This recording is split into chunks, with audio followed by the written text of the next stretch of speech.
Same, but different.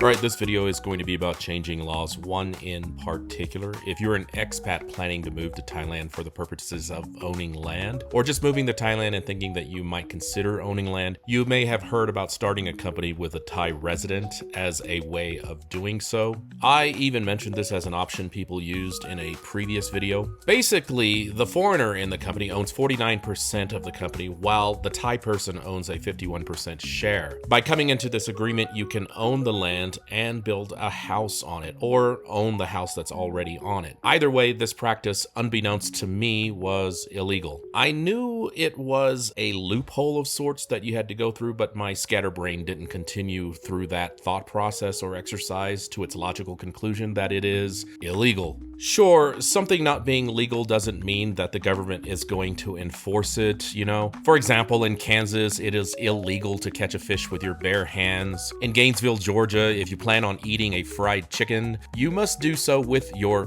bare hands. The problem here is the enforcement of the law wasn't necessarily aggressive previously, and I personally know of a now deceased foreigner who purchased a house this way years ago. Whatever happened to that house when he passed, I'm not sure. The two authorities tasked with enforcing the laws are the Department of Lands and the Interior Minister, whom I believe is the second most powerful executor in the government behind the Prime Minister himself. This new Interior Minister, and I'm going to murder his name, Anutin Janvirakun, he pretty much hit the ground running after his confirmation, making some pretty swift changes. And yeah, the times they are a-changin'. Actually, if you're an expat living in the kingdom for a hot minute, the news may be of only a slight concern to you. Laws change so often, your head can spin. However, when the law changes, most employ a wait and see attitude, such as with the modifications to laws that affect foreign taxation or taxation of money that's coming into the country through your accounts. This, however, is not a change in law. It's always been illegal to start a company just to own land. So this news is an issue of enforcement, and the changes that surround something like this could potentially happen much quicker. I received this information from an article by Rex Anderson, who posted on a Facebook group called Konkan Online. I think he's a lawyer and in charge of a law firm in Konkan. I also used information from the Nation newspaper in Thailand. Much to my surprise, it is actually legal to own land in very specific circumstances. This includes inheritance, possibly as a spouse or a child of a Thai person. I'm not 100% sure. Either way, if you can glean anything from this video, it is to verify with a lawyer if your plans are to own land and see if it's legal or even doable. Also, apparently you can own land if you invest 40 million baht, but I'm not sure how that works out. I mean, the reason why this law is in place is to prevent foreigners from swooping in and buying entire rows of homes and then renting them out, thereby, you know, upping the rent cost. It just seems like a person or a company that's able to shell out 40 million baht is kind of like the person who can rent out like 4 rows of houses or 10 houses in a row or whatever. So I'm not sure how that even works out. The other option, or the last option, is that there are other laws that give you loopholes towards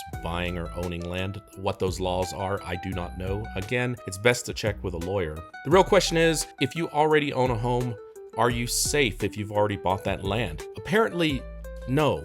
This enforcement effort involves sort of an audit, the specifications of which aren't really addressed in the articles. But suffice it to say, if the ministry isn't bluffing, and I have every reason to believe that they're not, current owners may still be at risk. Of course, given the audits and investigations and how they actually go and get implemented, you never really know if you're going to see any significant changes personally. But again, it's best to check with a lawyer. The Interior Minister seems to be making some swift and aggressive changes across the land. On October 3rd, apparently there was a shooting by a 14-year-old teenager in Siam Paragon. I didn't know that. This is a very rare occurrence in the kingdom, but the ministry is now cracking down on imitation firearms that can be quote-unquote converted into real ones. I didn't really even know this was a thing, but new laws were passed and this was done really swiftly. I believe it was like the incident happened on October 3rd and then the law changed on November 23rd, so it was like a month later they changed it. Ultimately, all the laws that seem to be changing kind of make sense to me, but I'm just some dumb guy enjoying the sun and the balmy weather. What I do find confusing are the frequency of the changes and the lack of pilot programs under many of these circumstances. Hopefully this will work out. If you enjoyed this video, please like, comment, and subscribe. Thank you.